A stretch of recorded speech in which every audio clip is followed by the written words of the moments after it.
Good morning dear students, कैसे आप लोग। आज नया टॉपिक स्टार्ट करने जा रहा हूँ, मैग्नेटिक इफेक्ट यानी चुंबकीय प्रभाव। जैसा कि मेरा पढ़ाने का तरीका है, मैं आपको कंसेप्ट बताऊंगा, लेकिन ये कंसेप्ट आपको ब्रीफ में रहता है, कैसा, संक्षेप में, जिससे कि आपका टाइम भी बर्बाद नहीं होगा और सारी यानी कि जो टॉपिक है उससे रिलेटेड पूरा कंसेप्ट क्लियर हो जाएगा। क्योंकि आप देखिए, लास्ट ईयर का पेपर उठा के देखिए, जो मैं पढ़ा रहा हूँ उससे बाहर आपको कोई भी क्वेश्चन प्राप्त नहीं मिलेगा आपको। तो इसी को आप इसी रणनीति के आधार पे आप तैयारी करते रहिए, जुड़े रहिए। लेकिन मैं जो समझा रहा हूँ उसको नोट्स के रूप में लिखते जाइए या नोट करते रहिए कहीं भी, जिससे कि आपको रिकॉल करने में यानी कि रिवीजन करने में कोई दिक्कत ना रहे। देखिए, जनरल साइंस यानी कि जैसा कि मैंने आपको बताया था कि जो आरआरबी जेई के अंदर नॉन टेक्निकल पोर्शन के अंदर जो जनरल साइंस आ रही है उसको मैंने स्टार्ट किया है। और जनरल साइंस ये आपकी आरआरबी यानी रेलवे का किसी भी प्रकार का एग्जाम हो, यहाँ तक कि एसएससी का हो, यहाँ तक कि यूपी पुलिस का हो या अन्य एग्जाम हो, सब में यह इम्पोर्टेंट रोल अदा करती है। लेकिन स्पेशली ये रेलवे के अंतर्गत आरआरबी जेई और रेलवे का अभी जो वैकेंसी आई है एनटीपीसी, आप एग्जाम उठा के देखिए, यानी कि जनरल साइंस से सबसे ज़्यादा क्वेश्चन पूछे जाते हैं। चलिए स्टार्ट करते हैं ना। देखिए, स्टार्टिंग चुंबकीय प्रभाव। लेकिन चुंबकीय प्रभाव मैग्नेटिक इफेक्ट यानी कि चैप्टर का नाम है मैग्नेटिक इफेक्ट, चुंबकीय प्रभाव। यह चुंबकीय प्रभाव को जानने से पहले मुझे मालूम होना चाहिए कि चुंबक क्या होती है, यानी मैग्नेट क्या होता है। चुंबक है ना, आप लोगों ने देखा होगा बचपन में हम लोग काले रंग के एक पत्थर से खेला करते थे। हम देखते थे इस काले रंग के पत्थर में यानी लोहे को अट्रैक्ट करने की कितनी पावर क्षमता है। यानी कि देखते थे हम कि काले रंग का पत्थर है, देखो लोहे को कैसे कैसे अपनी ओर खींच रहा है।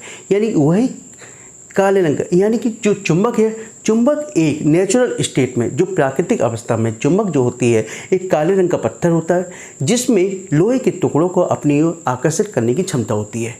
याद रखिए, चुंबक क्या है, काले रंग का पत्थर है जिसमें लोहे के टुकड़ों को अपनी ओर आकर्षित करने की क्षमता होती है। ठीक है, लेकिन इसमें देखिए चुंबक में होता क्या है। चुंबक जो होता है इस वक्त काले रंग के पत्थर में Fe3O4 आयरन ऑक्साइड होता है।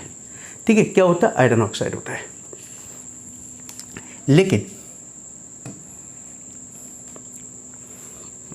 लेकिन अब जो चुंबक बनाए, लेकिन ये काले रंग का पत्थर है, इसको आवश्यकता के अनुसार एक निश्चित शेप में नहीं डाल पाते, एक निश्चित शेप में नहीं इसको चेंज कर पाते हैं, और ना ही इसकी अट्रैक्शन पावर इतनी अधिक होती है। अट्रैक्शन पावर भी इसकी यानी आकर्षण क्षमता भी इतनी अधिक नहीं होती, जिसके कारण इसका हम प्रयोग ना करके आजकल आर्टिफिशियल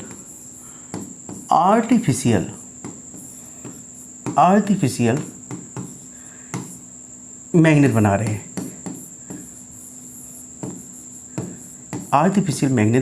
यह मैग्नेट आपका होता है निकिल कोबाल्ट आयरन। यानी आजकल जो चुंबक बनाए जा रहे हैं वो निकिल के बन रहे हैं, कोबाल्ट के बन रहे हैं, मैग्नेट के बन रहे हैं। इसमें अट्रैक्शन पावर भी अधिक होती है और ये आवश्यकता अनुसार किसी भी शेप में यानी किसी भी आकृति में इसका परिवर्तन कर सकते हैं। ठीक है, समझ में आ गया।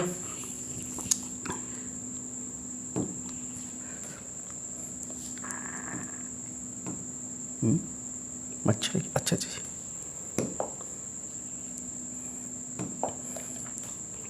चलिए, मैग्नेट हो गया। ठीक है, अब देखिए मैग्नेट भी देखिए आपको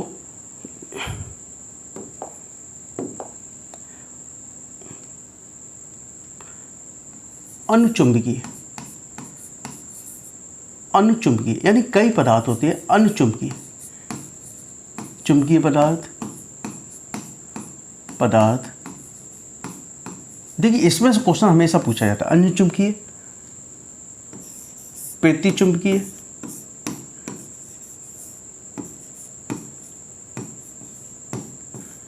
चुंबकीय पदार्थ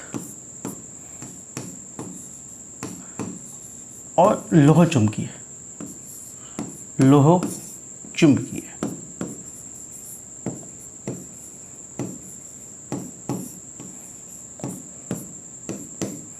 देखिए चुंबकीय पदार्थ होते हैं वो 3 प्रकार के देख लीजिए। आपका अनुचुंबकीय पदार्थ, प्रतिचुंबकीय पदार्थ, लोह चुंबकीय पदार्थ। इसको मैंने बीच में इसी कंसेप्ट के साथ इसलिए जोड़ा है क्योंकि ये बाहर इसी चैप्टर के अंदर कवर कर दिया जाए, ठीक है। क्योंकि क्वेश्चन आपका यही से पूछा जा रहा है आजकल। देखिए प्रतिचुंबकीय यानी कि इसमें लोहे के टुकड़ों को अपनी आकर्षित करने की बिल्कुल भी क्षमता नहीं होती, बिल्कुल भी क्षमता नहीं होती। जैसे आपने देखा silver, copper, gold, zinc, sodium chloride, आप ईटीसी, है ना, silver, copper, gold, zinc, sodium chloride, etc, इसमें लोहे के टुकड़ों को आकर्षित करने की बिल्कुल भी अपनी ओर क्षमता नहीं होती, ठीक है। अब देखिए प्रतिचुंबकीय हो गया, अनुचुंबकीय। अनुचुंबकीय में क्या होता है, इसकी अट्रैक्शन पावर यानी अट्रैक्शन पावर प्रतिचुंबकीय पदार्थ की अपेक्षा अधिक लेकिन लौह चुंबकीय पदार्थ की अपेक्षा कम होती है। तो अनुचुंबकीय में कौन से होते हैं, प्लेटिनम, ऑक्सीजन, मैंगनीज, ईटीसी, ये पदार्थ अनुचुंबकीय। इनके जिन नाम याद रखिए, इसमें कॉपर क्लोराइड और जोड़ लीजिए CuCl2। ये नाम आप याद रख लीजिए क्योंकि एग्जाम में कई बार सीधे सीधे क्वेश्चन पूछ लिया जाता है कि इसमें से कोई ऑक्सीजन उठा के दे दिया या कुछ और दे दिया, एक ऑक्सीजन दे दिया बाकी ये नाम दे दिए, तो पूछ लिया जाएगा कि अनुचुंबकीय पदार्थ है या नहीं। तो आप ऐसी मिस्टेक मत कर जाना, ठीक है। अब लोह चुंबकीय पदार्थ क्या होता है, लोहे के छोटे छोटे टुकड़ों को अपनी आकर्षित करने की अत्यधिक पावर होती है।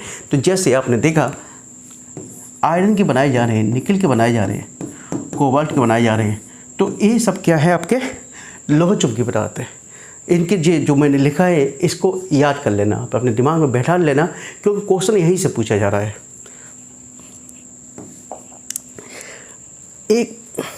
अब देखिए मैग्नेटिक फील्ड है ना, मैग्नेटिक फील्ड यानी चुंबकीय क्षेत्र, ठीक है, मैग्नेटिक फील्ड। अब देखिए मैग्नेटिक फील्ड क्या होता है ना, देखिए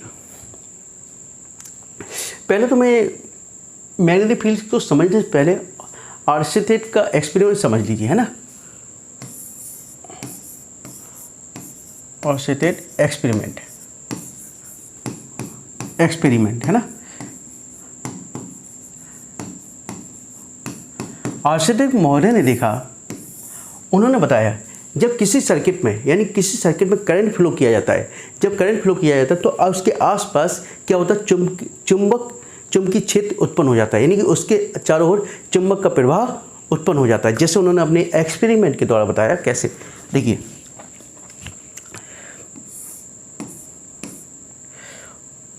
उन्होंने बैटरी ली, पॉजिटिव नेगेटिव, उन्होंने बैटरी ली और की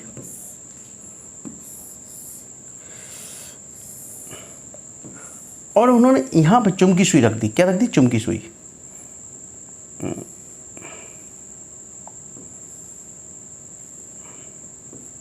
ठीक है, चुंबकीय सुई रख दी जो नॉर्थ और इस साउथ। और उन्होंने देखा कि जब इसमें करंट फ्लो नहीं हो रहा, तो इसमें कोई भी वाइब्रेशन नहीं हो रहा। क्या नहीं हो रहा, कोई भी कंपन उत्पन्न नहीं हो रहा। लेकिन जब उन्होंने करंट फ्लो किया, क्या किया, करंट फ्लो, तो देखा कि जो सुई रखी हुई है इसमें वाइब्रेशन उत्पन्न हुआ। और जो वाइब्रेशन कैसा हुआ, करंट यहाँ फ्लो हो रहा है तो वाइब्रेशन, यानी कि जो इधर वाली सुई वाइब्रेशन हुआ, ठीक है, वाइब्रेशन हुआ, ठीक है, ये नॉर्थ ही साइड, ठीक है, एक नॉर्थ एक साउथ, ठीक है। अब वाइब्रेशन, लेकिन जब करंट की डायरेक्शन को मैं चेंज कर देता हूँ, तो फिर ये डायरेक्शन भी चेंज हो जाएगी। क्या हो जाएगी, तो मूवमेंट कैसे हो जाएगा, इस तरीके से हो जाएगा, ठीक है। इधर वाला वाइब्रेशन होगा, ठीक है, बस अपोजिट हो जाएगा। क्या हो जाएगा, अपोजिट, यहाँ यो, ठीक है। तो मैं केवल समझाने के लिए बता रहा हूँ। तो इस प्रकार उन्होंने कहा कि जब किसी सर्किट में करंट फ्लो किया जाता है तो उसके आसपास क्या होता है, चुंबकीय प्रवाह उत्पन्न हो जाता है, ठीक है। अब कंसेप्ट आता है चुंबकीय क्षेत्र का, है ना, मैग्नेटिक फील्ड। तो चुंबक के चारों ओर का वह क्षेत्र जहाँ पे एक निश्चित दिशा में आके चुंबकीय सुई ठहरती है, या चुंबक के चारों का वह क्षेत्र जहाँ पे चुंबकीय इफेक्ट को महसूस किया जा सकता है, वो सब क्या कहलाता है? चुंबकीय क्षेत्र कहलाता है। यानी डेफिनेशन ऐसे देख लो, चुंबक के चारों ओर का वह क्षेत्र जहाँ पे हम चुंबकीय प्रवाह को महसूस कर सके चुंबकीय क्षेत्र कहलाता है। या दूसरी डेफिनेशन देख लीजिए, चुंबक के चारों ओर का वह क्षेत्र जहाँ पे हम चुंबकीय प्रवाह को जहाँ पर चुंबकीय सुई आकर ठहरती है वो क्या कहलाती है? मैग्नेटिक फील्ड कहलाता है। ठीक है, मैग्नेटिक फील्ड की जो यूनिट है वेबर पर मीटर स्क्वायर है, वेबर पर मीटर स्क्वायर। ठीक है, अब चुंबकीय बल रेखाएं, चुंबकीय बल रेखाएं,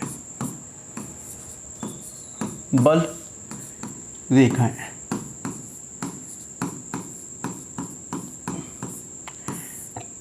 मैग्नेटिक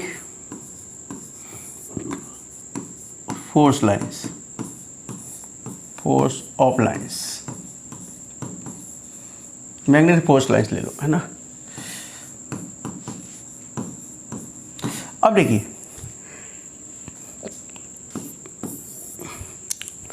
चुंबकीय बल रेखाएं वह रेखाएं होती हैं जो चुंबकीय क्षेत्र की डायरेक्शन को प्रदर्शित करती हैं। क्या करती हैं?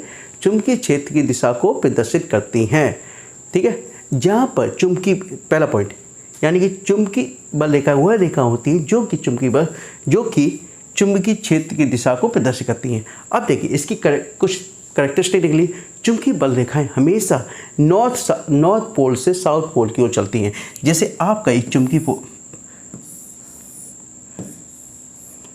नॉर्थ है और साउथ है, चुंबकीय बल रेखाएं हमेशा नॉर्थ से साउथ की ओर चलती, बाहर नॉर्थ की ओर साउथ चलती, फिर अंदर साउथ से नॉर्थ की ओर चलती, और एक पूरा एक क्या राउंड साइकिल कंप्लीट कर लेती हैं। ठीक है, तो हमेशा नॉर्थ से चुंबक के बाहर नॉर्थ से साउथ की ओर चली, और जबकि अंदर साउथ से नॉर्थ की ओर चलती है और पूरा एक पार्ट कंप्लीट कर लेती हैं। कभी भी दो चुंबकीय बल रेखाएं आपस में नहीं काटेंगी, कभी भी दो चुंबकीय बल रेखाएं आपस में नहीं काटेंगी। जहाँ पर चुंबकीय बल रेखाएं पास पास होती हैं, देखिए चुंबकीय बल रेखाएं यहाँ पे पास पास होंगी, तो वहाँ पर चुंबकीय इफेक्ट अधिक होगा, चुंबक का प्रभाव अधिक होगा। जहाँ पर चुंबकीय बल रेखाएं दूर दूर होंगी वहाँ पर मैग्नेटिक इफेक्ट कम होगा। याद रखिए, समझ में आ गया? चुंबकीय बल रेखाएं कभी भी एक दूसरे को आपस में नहीं काटेंगे, यानी चुंबकीय बल रेखाएं कभी भी आपस में नहीं काटेंगी। जहाँ पर चुंबकीय बल रेखाएं पास पास है वहाँ चुंबकीय प्रभाव अधिक होगा, जहाँ पर दूर दूर है वहाँ पर चुंबकीय प्रभाव कम होता है। याद रखिए, चुंबकीय बल रेखाएं हमेशा नॉर्थ पोल से साउथ पोल की ओर चलेंगी, जबकि अंदर साउथ पोल से नॉर्थ पोल की ओर चलेंगी। ठीक है,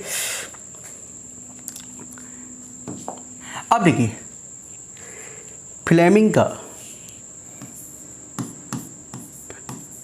यानी मैग्नेटिक फील्ड ज्ञात करने के लिए Fleming's right hand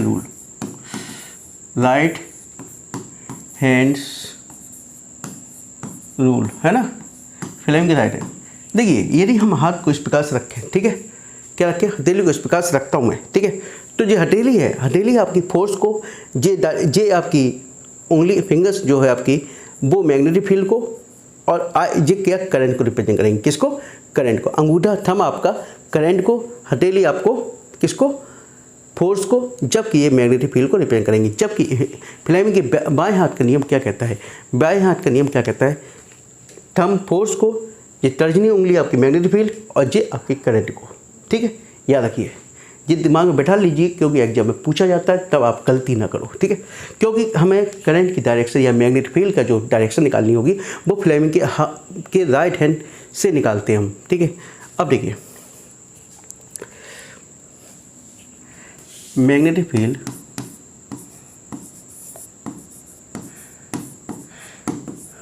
field of current carrying conductor, current carrying straight low, magnetic field of straight यानी सीधा करंट कैरिंग कंडक्टर, यानी कि चुंबकीय क्षेत्र ज्ञात करना है आपको। एक स्ट्रेट यानी सीधे धारावाहिक चालक में सीधे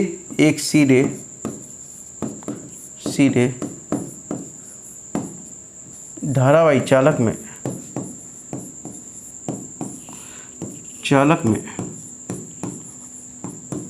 चुंबकीय क्षेत्र ज्ञात करना है। चुंबकीय क्षेत्र ज्ञात करना है ना, ज्ञात करना। देखिए, माना ये एक आपका पूरा स्टेट, कैसा स्टेट है, ठीक है। अब इसमें करंट फ्लो हो रहा है, कैसा करंट फ्लो हो रहा है, क्या करंट फ्लो हो रहा है, आई, क्या फ्लो हो रहा है, आई फ्लो हो रहा है, ठीक है। अब इसको मैंने राइट हैंड से यूँ पकड़ लिया, क्या पकड़ लिया, यूँ, ठीक है। अब जब करंट ऊपर की ओर फ्लो होगा तो आपकी मैग्नेटिक फील्ड की डायरेक्शन कैसी होगी, यूँ, कैसी होगी, यूँ, यूँ, ठीक है। और जब करंट नीचे जाएगा तो इसकी डायरेक्शन कैसी हो जाएगी, बाहर। तो करंट किस इस प्रकार से ये हो साइकिल बनाएंगे।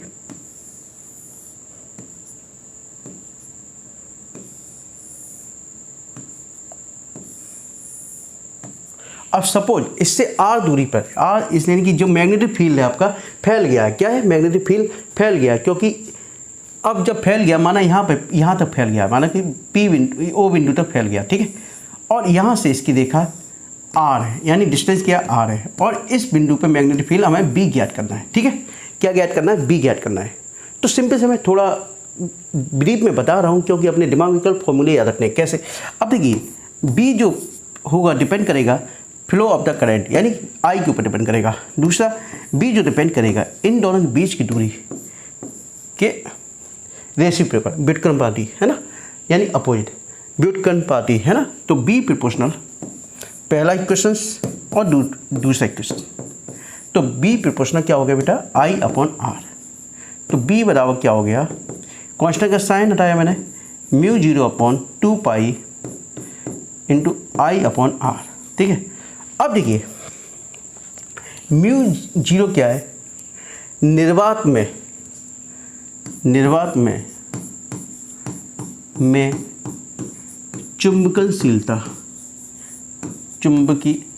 चुंबकनशीलता है ना, या परमिएबिलिटी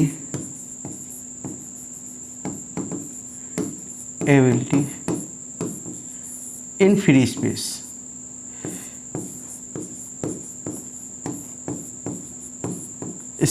इसका म्यू 0/2 का मान होता है, म्यू 0/2 का मान होता है 2 × 10⁻⁷ न्यूटन पर मीटर स्क्वायर। ये आपका इसका मान होता है, याद रखिए, ठीक है। बायो-सैपर्ट्स लॉ,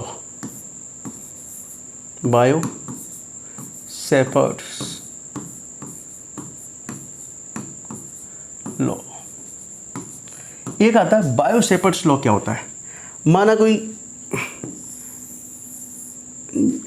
धारावाहिक चालक है, इसमें करंट फ्लो हो रहा है, क्या करंट फ्लो हो रहा है, इसकी लंबाई क्या है, एल है, क्या है, लंबाई एल है। और इससे आर दूरी पर, जो कि थीटा एंगल बना रहे हैं, आर दूरी पर बिंदु ओ है, जिस पर मैग्नेटिक फील्ड डेल्टा बी है। इस पॉइंट पे आपको मैग्नेटिक फील्ड ज्ञात करना है, और जिस पे जो करंट फ्लो हो रही है वो आई फ्लो हो रही है, जबकि इस पूरी की लंबाई एल है। तो इस अल्पतम भाग की, इस छोटे से भाग की लंबाई कितनी हो गई, डेल्टा एल हो गई, ठीक है।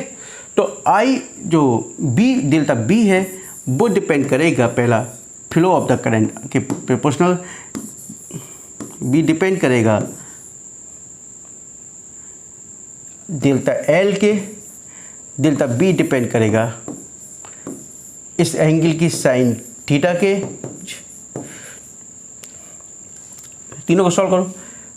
डेल्टा बी डिपेंड करेगा इन दोनों के बीच की दूरी के,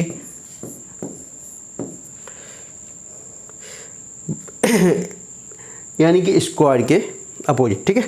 तो चारों को सॉल्व कर लो। तो डेल्टा बी प्रोपोर्शनल क्या हो गया, I delta L sine theta upon R square. तो डेल्टा बी बराबर हो गया mu 0/2 4 pi I delta L sine theta upon R square. ये सब अपने दिमाग में रख लीजिए, ठीक है। ये सब बैठा लीजिए, फॉर्मूला नोट कर लीजिए, क्योंकि क्वेश्चन जब पूछा जाएगा तो डायरेक्ट फॉर्मूला पूछा जाएगा तो आप लिख लोगे, ठीक है, या टिक लगा लोगे इसको, या न्यूमेरिकल आएगा तो कर ले जाओगे, ठीक है।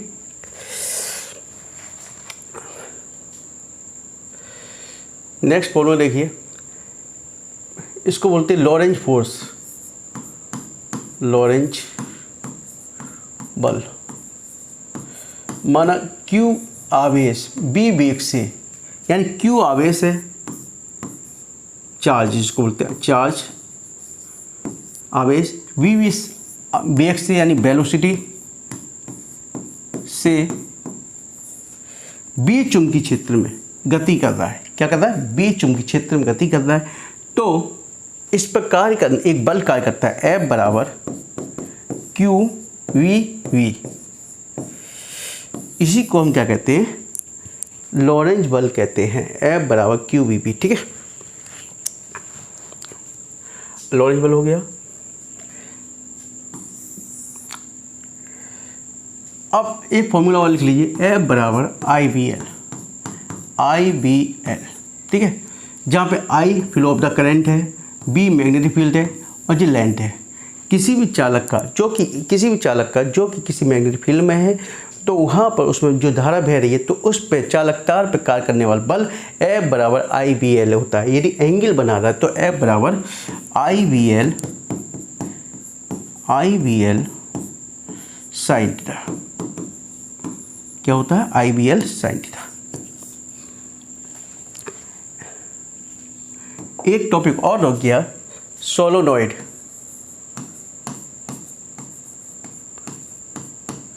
धारावाहिक परिनाल का आपने देखा होगा कि कोई मोटर होती है जिसमें चीनी मिट्टी की ले लेते हैं, उसके ऊपर कॉपर की वायरिंग लपेट देते हैं। क्या करते हैं? कॉपर की वायरिंग, चीनी मिट्टी की या प्लास्टिक के ऊपर जब कॉपर की वायरिंग लपेट दी जाती है, क्या लपेटी, तो उसी को क्या कहते हैं? एक तरीके से धारावाहिक परिनाल का या सोलोनॉइड कहते हैं। अब इसके एक सिरे को पॉजिटिव बैटरी से यानी पॉजिटिव से एक दूसरे को नेगेटिव से जोड़ दिया जाता है। जब इसमें यानी पहले जो कॉपर की वायर होगी वो कैसी हो? इंसुलेटेड, यानी उसमें कोई भी करंट फ्लो नहीं हो रहा होगा। लेकिन जब उसको एक सिरे को पॉजिटिव से दूसरे नेगेटिव यानी करंट फ्लो किया जाता है तो वो उसमें क्या होता है? मैग्नेटिक फील्ड पर हो। देखिए, माना ये चीनी का बर्तन का, ठीक है, अब इसके ऊपर कॉपर की वायर लपेटी गई है, ठीक है। अब इसके एक सिरे को पॉजिटिव से दूसरे को उससे जोड़ दिया गया है, ठीक है। जब इसमें करंट फ्लो किया जाएगा तो एक तरह से क्या बन जाएगी? ये धारावाहिक परिनाल का बन जाएगी, ठीक है। अब इसमें जो मैग्नेटिक फील्ड प्रोड्यूस होगा वो क्या होगा? फ्लो ऑफ द करंट के। किसके? फ्लो ऑफ द करंट, यानी जो इसमें करंट फ्लो होगा उस पर डिपेंड करेगा। और दूसरी चीज़ पर डिपेंड करेगा नंबर ऑफ द टर्न्स, यानी नंबर ऑफ द टर्न्स यानी फेरों की संख्या। तो फेरों की संख्या क्या? N है। तो B प्रोपोर्शनल क्या हो गया? NI। क्या हो गया? NI। तो B बराबर क्या हो गया?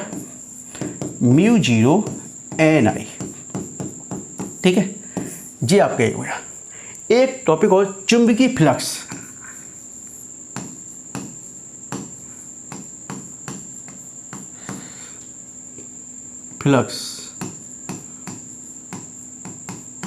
ठीक है, मैग्नेटिक फ्लक्स बोलते हैं। फाई बराबर BA, यानी किसी भी क्षेत्र में चुंबकीय फ्लक्स उस क्षेत्र के मैग्नेटिक फील्ड तथा उसके एरिया के गुणनफल के बराबर होता है, ठीक है।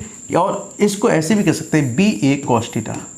यदि एंगल बनना है तो BA cos थीटा, फाई बराबर BA cos थीटा।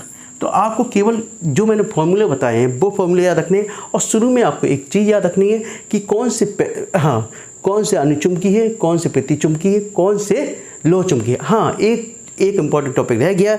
आप यानी कोई भी जो प्रतिचुंबकीय पदार्थ क्यों है, अनुचुंबकीय पदार्थ अनुचुंबकीय क्यों है, लोह चुंबकीय क्यों। सबसे बड़ी बात होती है प्रतिचुंबकीय पदार्थ में जो प्रतिचुंबकीय पदार्थ है